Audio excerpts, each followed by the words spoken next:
রঙিন হোলির উৎসবে গ্রামের সরু গলিগুলোতে গুলালের ঝড় উঠছিল, যেন আকাশ থেকে রঙের বৃষ্টি ঝরছে। ঢাকের ছন্দে ছন্দে মানুষজন নেচে উঠছিল, আর ঠান্ডাইয়ের মাদকতা বাতাসে মিশে গিয়ে সবাইকে এক অদ্ভুত আনন্দে ভাসিয়ে দিচ্ছিল। প্রত্যেকে হোলির রঙে রাঙানো হয়ে উঠেছিল, কিন্তু এই উল্লাসের মাঝে কেউই ধারণা করতে পারেনি যে এই জমায়েতে এমন একজন রহস্যময় ব্যক্তি লুকিয়ে আছেন, যার সত্যিকারের পরিচয় প্রকাশ হলে গোটা পরিবেশে একটা প্রচণ্ড ধাক্কা লাগবে। এই কাহিনী উত্তরপ্রদেশের মুরাদাবাদ জেলার একটি ক্ষুদ্র গ্রাম কান্ডাপুরের। ডিএসপি অর্পিতা সিংহ, যিনি তার অটল দৃঢ়তার জন্য খ্যাত ছিলেন, তিনি এই পর্যন্ত অনেক অপরাধীকে জেলের পিছনে পাঠিয়েছেন। কিন্তু আজ তিনি ইউনিফর্মে নন, বরং সাধারণ সালোয়ার কামিজ ও ওড়নায় সেজেছিলেন। তার মুখ গুলালে আচ্ছাদিত ছিল, এবং কেউ কল্পনাও করতে পারছিল না যে ইনি সেই ডিএসপি যার নাম শুনলে বড় বড় গুন্ডারাও থরথর করে কাঁপত। অর্পিতা ম্যাডাম গ্রামের পথঘাটে ঘুরে বেড়াচ্ছিলেন, হোলি খেলছিলেন, চারপাশের মাহাত্ম্য অনুভব করছিলেন। তাকে দেখে কেউ বুঝতেও পারত না যে তিনি একজন পুলিশ কর্মকর্তা। কিন্তু এরই মধ্যে সেখানে প্রবেশ করল ইন্সপেক্টর বিক্রম যাদবের। বিক্রম যাদব এলাকার খুবই চতুর এবং দুর্নীতিপরায়ণ ইন্সপেক্টর ছিল। তার বিরুদ্ধে অনেক অভিযোগ ছিল: ঘুষ গ্রহণ করা, অবৈধ কাজে লিপ্ত থাকা এবং নারীদের সাথে খারাপ ব্যবহার করা। কিন্তু তার প্রভাব এতটা মজবুত ছিল যে কেউ তার বিরুদ্ধে হাত তোলার সাহস করত না। হোলির মাতালতায় মত্ত ইন্সপেক্টর যখন সেখানে পৌঁছল, তখন তার দৃষ্টি পড়ল একটি নারীর উপর, যে অন্যান্য নারীদের সাথে রং খেলছিল। তার চুল খোলা ছিল, মুখ গুলালে আবৃত ছিল, কিন্তু তার চলাফেরা দেখে তিনি বাকি গ্রামের নারীদের থেকে ভিন্ন লাগছিলেন। বিক্রম তার দিকে অগ্রসর হল। প্রথমে সে হালকা মেজাজে রং লাগানোর প্রয়াস করল, তারপর হাত ধরে টেনে আস্তে করে কানে কানে বলল, "কোথাও বাইরে থেকে এসেছ মনে হচ্ছে। চাইলে তোমার জন্য সবকিছু সহজ করে দিতে পারি। একবার সুযোগ দাও, রাজা সাহেব তোমাকে হারাতে দেবে না।" অর্পিকার কানে এই কথাগুলো পড়তেই তার ভেতরে রাগের তরঙ্গ বয়ে গেল, কিন্তু তিনি চুপ করে থাকলেন। তিনি দেখতে চাইলেন যে এই লোকটি কতটা নিচে নামতে পারে। ইন্সপেক্টর বিক্রম যাদবের মুখে একটি অদ্ভুত আত্মবিশ্বাস ছিল। সে জানত যে গ্রামের মেয়েরা প্রায়শই তার কথায় এসে যায়, কখনো ভয়ে, কখনো লোভে। সে অর্পিতার হাত ধরল এবং আস্তে করে বলল, "হোলি ম্যাডামজি, এমন ঢং করো না। রাজা সাহেবের মন তোমার উপর পড়েছে। একবার হ্যাঁ করে দাও, তারপর দেখো মজা।" অর্পিতার চোখে রাগের আগুন জ্বলতে লাগল, কিন্তু মুখে কোনো ভাব ছিল না। তিনি ইচ্ছে করে পিছিয়ে গেলেন এবং হালকা হেসে বললেন, "আচ্ছা, আর যদি মানা করি?" বিক্রম হাসল এবং নেশায় ঝিমতে ঝিমতে বলল, "আরে, মানা করার কি আছে? রাজা যা চায় তা পেয়েই থাকে। চলো, একটা ঠান্ডাই তো আমার সাথে পান করোই।" এখন অর্পিতা নিশ্চিত হলেন যে এই লোকটি শুধু রঙের নেশায় নয়, বরং তার আসল জঘন্য রূপে আছে। তিনি ইচ্ছে করে ভিড় থেকে একটু দূরে একটি গাছের কাছে গিয়ে দাঁড়ালেন। যেই বিক্রম তার কাছে এলো, তিনি হঠাৎ ঘুরে দাঁড়ালেন এবং ছটাক করে একটি সজোরে থাপ্পড় মারলেন ইন্সপেক্টরের গালে। ভিড়ের মধ্যে হঠাৎ করে নীরবতা নেমে এলো। যারা রং খেলছিল তারা থেমে গেল। ঢোলের বাজনা বন্ধ হয়ে গেল।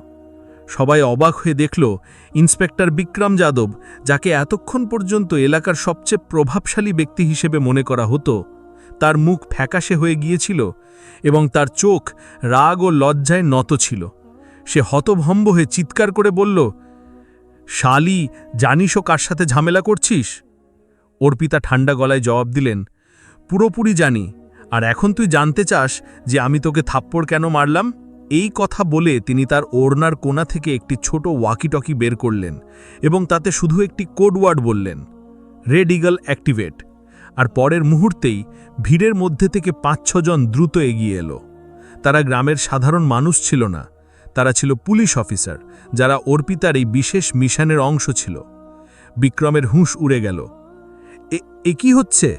সে তোতলাতে তোতলাতে জিজ্ঞেস করল। অর্পিতা এখন হাসছিলেন, কিন্তু তার চোখে ঠান্ডা কঠোরতা ছিল। "ইন্সপেক্টর জি, খেলা শেষ।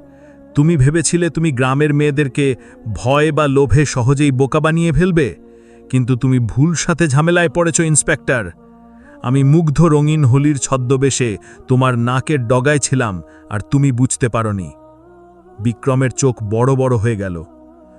তুমি তুমি কে আসলে? এভাবে দমন করতে থাকবে, তোমার ক্ষমতার অপব্যবহার করতে থাকবে, আজ তোমার আসল রং সবার সামনে আসবে। বিক্রম পালানোর চেষ্টা করল, কিন্তু এখন অনেক দেরি হয়ে গিয়েছিল। বিক্রমের চোখ দ্রুত এদিক ওদিক পালানোর রাস্তা খুঁজতে লাগল। সেই সাথে সাথে ভিড়ের সুবিধা নিয়ে পেছনে সরে যাওয়ার চেষ্টা করল, কিন্তু তখনই ডিএসপি অর্পিতা এগিয়ে গিয়ে তার কলার ধরলেন। এখন কোথায় পালাচ্ছ ইন্সপেক্টর জি? গ্রামবাসীরা তখন পর্যন্ত হতবাক হয়ে দাঁড়িয়েছিল, কিন্তু যেই তাদের বুঝতে এলো যে ডিএসপি ম্যাডাম নিজেই এই লোকটিকে ধরছেন, ভিড়ের মধ্যে রাগের ঢেউ বয়ে গেল। তখনই বিক্রম হঠাৎ করে জোরে চিৎকার করে উঠল, দাঁড়াও, আগে আমার কথা শোনো। অর্পিতা তার দিকে ঘুরে তাকালেন। এখন কি অজুহাত তৈরি করছ?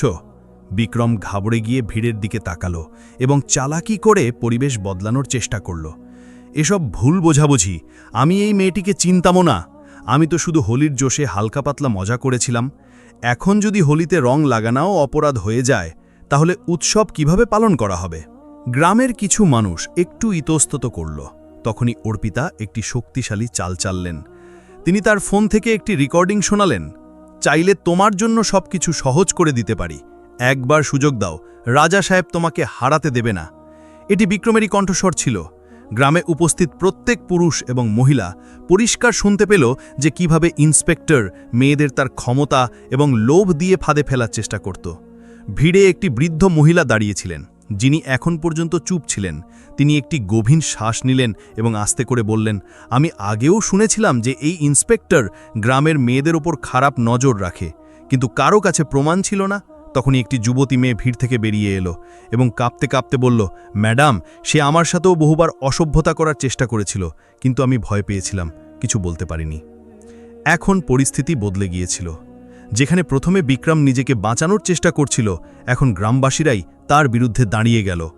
তখনই অর্পিতা আদেশ দিলেন, গ্রেফতার করো একে। গ্রামবাসীদের রাগের মাঝে যেই পুলিশ বিক্রমকে গ্রেফতার করতে এগিয়ে গেল, সে হঠাৎ করে একটি পিস্তল বের করে নিল। যে কেউ এগিয়ে এলে গুলি করে দেব, সে চিৎকার করে বলল। গ্রামে বিশৃঙ্খলা ছড়িয়ে পড়ল। অর্পিতা ম্যাডাম একেবারে শান্ত থাকলেন, কিন্তু তার চোখ বিক্রমের প্রতিটি নড়াচড়ার ওপর ছিল। তখনই রেড ইগল টিমের একজন অফিসার পিছন থেকে নিঃশব্দে এলো এবং দ্রুত বিক্রমের কবজিতে লাথি মারল। পিস্তল ছিটকে দূরে গিয়ে পড়ল এবং পরের মুহূর্তেই 4 জন অফিসার বিক্রমকে মাটিতে ফেলে হাতকড়া পড়াল। গ্রামবাসীর হাততালি দিল এবং অর্পিতা হেসে বললেন, হোলি শুধু রঙের উৎসব, অপরাধের নয়। এখন আসল বিচার হবে। এখন প্রশ্ন ছিল যে বিক্রম কি একা ছিল, নাকি তার পিছনে কোনো বড় খেলা চলছিল? বিক্রমকে গ্রেফতার করা হলো, কিন্তু যখন পুলিশ তার তল্লাশি করল, তখন তার মোবাইলে চমকপ্রদ প্রমাণ পাওয়া গেল। গ্রামের বহু মেয়ের লুকানো ভিডিও, কর্মকর্তাদের দেওয়া ঘুষের রেকর্ড এবং কিছু বড় নেতার সাথে তার কথাবার্তার প্রমাণ উপস্থিত ছিল। অর্পিতা বুঝলেন, এটি শুধু একটি ইভ টিজিংয়ের মামলা নয়, বরং একটি বড় র্যাকেটের অংশ। এখন আসল খেলা শুরু হবে, তিনি বললেন, এবং সাথে সাথে স্পেশাল টিমকে ডাকলেন। তদন্ত যেমন যেমন এগিয়ে গেল, বিক্রমের সম্পর্ক একটি বড় নারী পাচারকারী দলের সাথে যুক্ত হতে দেখা গেল। তার ফোনে বহু নেতা, অফিসার এবং পেশি সম্পন্ন ব্যক্তির নাম ছিল, যারা এই ব্যবসায় জড়িত ছিল। ডিএসপি অর্পিতা সাথে সাথে একটি স্পেশাল অপারেশন শুরু করলেন এবং বিক্রমকে জিজ্ঞাসাবাদ শুরু করলেন। প্রথমে সে চুপ থাকল, কিন্তু যখন এনকাউন্টারের হুমকি পেল, তখন সে সব উগড়ে দিল। ম্যাডাম, আমি শুধু একটি গুটি, আসল খেলা তো উপরে বসে থাকা লোকেরা খেলছে। বিক্রমের স্বীকারোক্তির পর ডিএসপি অর্পিতা একটি গুপ্ত অপারেশন শুরু করলেন। মোবাইল রেকর্ডের মাধ্যমে জানা গেল যে এই পাচারকারী দলের মূল নেতা একজন প্রভাবশালী রাজনীতিবিদ ছিলেন, যাকে সবাই রাজেন্দ্র শর্মা নামে চিনত। অর্পিতা প্ল্যান বানালেন। হোলি মিলন অনুষ্ঠানে রাজেন্দ্র শর্মা নিজেই আসতে চলেছিল। সুযোগটা নিখুঁত ছিল। যেই রাজেন্দ্র স্টেজে পৌঁছল, অর্পিতার দল তাকে 4 দিক থেকে ঘিরে ধরল, কিন্তু তখনই গুলির শব্দ শোনা গেল। গুলির বর্ষণের মাঝে রাজেন্দ্র শর্মা তার সহযোগীদের সাথে পালাতে লাগল। ডিএসপি অর্পিতা সিংহ সাথে সাথে পাল্টা ব্যবস্থা নিলেন। রেড ইগল দল রাজেন্দ্রের লোকেদের দ্রুত ফেলে দিতে শুরু করল, কিন্তু রাজেন্দ্র চালাক ছিল। সে পিছনের রাস্তা দিয়ে পালানোর চেষ্টা করতে লাগল। অর্পিতা তার পিছু নিলেন, কিন্তু তখনই একটি গাড়ি দ্রুত এলো এবং রাজেন্দ্রকে নিয়ে পালিয়ে গেল। রাজেন্দ্র শর্মার পালিয়ে যাওয়ার পর ডিএসপি অর্পিতা সিংহ তার নেটওয়ার্ক খুঁটিয়ে দেখতে শুরু করলেন। ক্রমাগত ট্র্যাকিং এবং পুলিশি তল্লাশির পর অবশেষে রাজেন্দ্রকে দিল্লির একটি ফার্ম হাউস থেকে গ্রেফতার করা হলো। জিজ্ঞাসাবাদে প্রকাশ পেল যে এই পাচারকারী র্যাকেটে কিছু বড় নেতা এবং অফিসারও জড়িত ছিল। অর্পিতা নির্ভয়ে সবার বিরুদ্ধে ব্যবস্থা নিলেন, যার ফলে পুরো চক্রটি তাসের ঘরের মতো ভেঙে পড়ল।